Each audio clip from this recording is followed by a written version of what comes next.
Team, welcome back. Do you know who this guy is?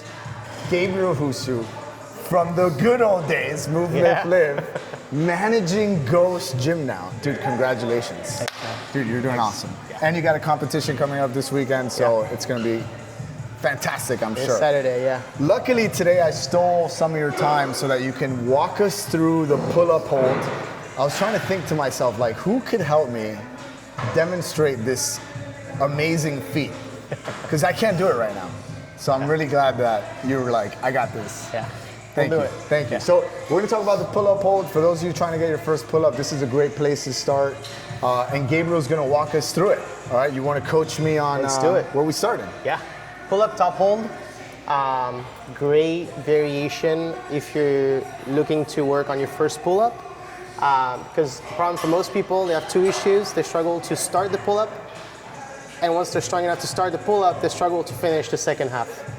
They can't get quite over the bar. So, and that's what this is for? That's what this is for. Okay. We're gonna spend time at the top in a way that's regressed, so that we can develop strength over time, so we can do it without the assistance of the floor. So I'm gonna have you do it with the floor. All right. So for that, you're gonna just grab a pull-up bar, a barbell, or if you only have a pull-up bar, you'll just bring a box or something to have a floor under you. Or even like a gymnastics ring or That whatever works you have great too. access to. You can adjust the height. Cool. Like that. So you'll start with either pull-up grip or chin-up grip, depending on what you want to work on more. You can also switch it up. What do you recommend? I usually, with clients, I have one day I'll do one grip, the other day I'll do the other grip. That's great. No missing links, work on everything. I don't even think about that, so thank you. Yeah, there we go. Yeah, all right. So we're gonna start getting into kind of a squat. That's how I like to start it. And then keeping your chin over the bar, slowly get to the top position. And here all you're gonna do is start pretty heavy in the feet to make it light and easy, and gradually find like your level, the difficulty that you want for the intensity that you want. Chris is working with like an injured shoulder, for example, so he wants to keep this not too hard. I'm actually shaking right now. Yeah, So. you can relax. Okay. And as he's putting weight in the feet, you can by yourself adjust how heavy you want to be to get it closer to like whole body weight kind of intensity, or very, very regressed, really heavy in the feet. So a lot of assist, basically. Yeah, so even if I had my heels down, like that would be really easy. Then I kind of start going into that off tiptoe, and eventually, and I can't do it right now. Maybe you get 1 foot off. Okay, cool, yeah, even. There we go. Yeah, that's harder. That's probably the lightest it's gonna be before taking both feet off. Cool. And then do you recommend starting one versus the other, or both? For most people, I would say the chin-up grip is probably gonna be an easier start. Yep. But if all your training life, all you've done is everything pronated, maybe the pull-up happens to be easier at the start. Cool. I've had like a couple clients for which that was the case, and they're like, yeah, my biceps are just super weak and this is not happening. That makes sense. So they would have like a stronger like upper back, mid back lat, but their biceps aren't as strong. So the chin-up grip is actually more difficult. Yeah. Great. Something else I haven't thought about. So left and right. Thank you.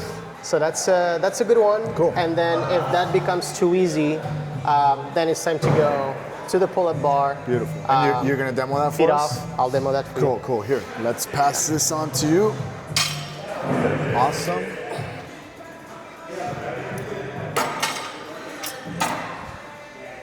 All right, so now we're gonna demonstrate the full movement. So feet off the ground, not assisted. Exactly. And you're gonna walk us through it. Cool? Easy.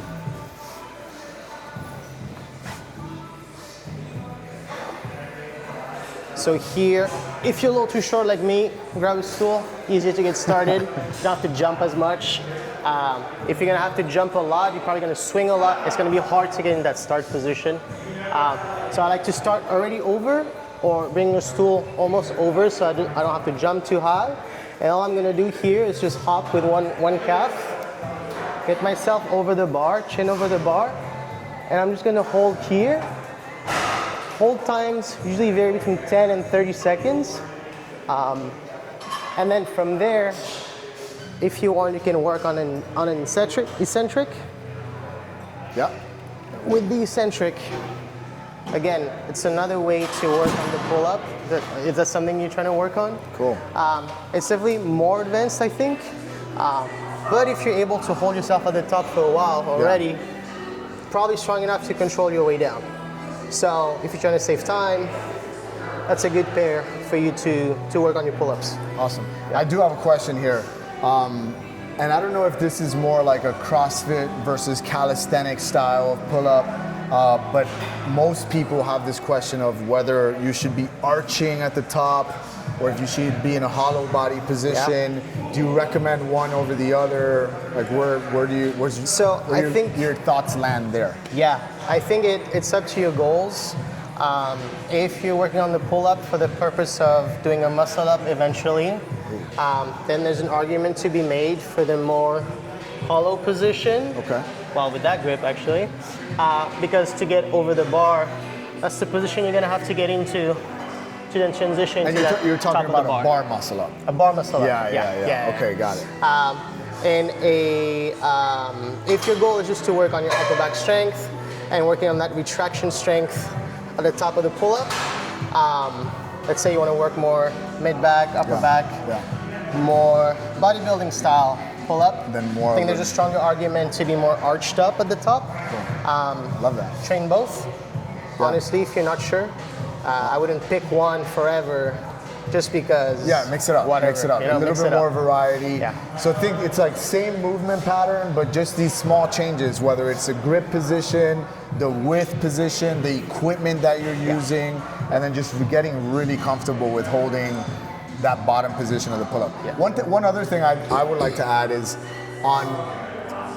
doesn't matter how you're doing this, the range of motion I think is really important, right? Like if you're actually trying to work towards something like a muscle up, or maybe you just want to work with more length or more contraction from a specific muscle group, the lower you pull and the stronger you get there, the better.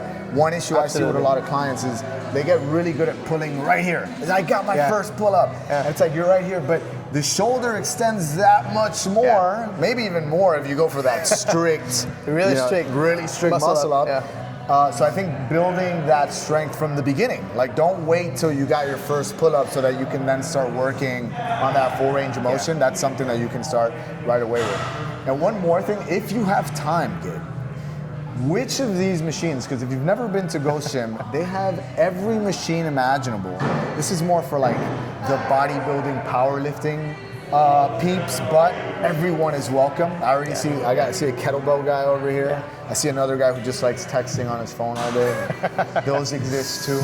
Don't be that person.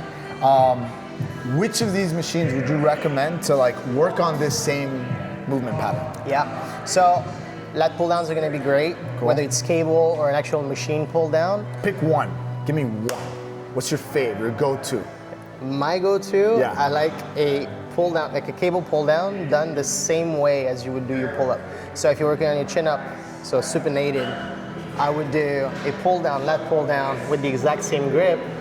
And think about it, if you can barely do 60 pounds on the pull down, how many reps do you think you can do? That's money. Body weight, that's probably money. none, right? Yeah, absolutely. So if there's a weak link somewhere and there's an easy way to train that, super accessible, entry level, doesn't matter how strong you are, you just scale it over time. And you can train that here at Ghost Gym with Gabriel Husu. Brother, thank you so much. Thanks, man. Where can people find you? Let them know.